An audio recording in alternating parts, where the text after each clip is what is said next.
भवानी स्तोतुम त्वं प्रभवति चतुर्भीम्रवदन ही प्रजानामी शानः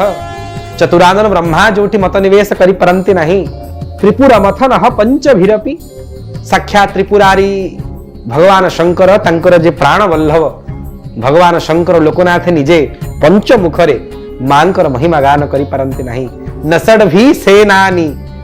मांकर पुत्र साक्षात षडानन कार्तिकेय निजर 6 मुखरे मांकर गुण को चर्चा करि परंति नहीं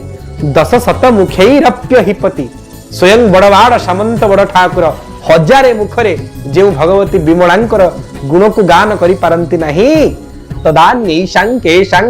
कथय कथमस्मिर्नवसरः मो भली साधारण कलिहत मनीष पुणी गोटे मुहरे एते प्रकार अज्ञानता को धारण करी केमिति मांकर गुणगण चर्चा करिवे।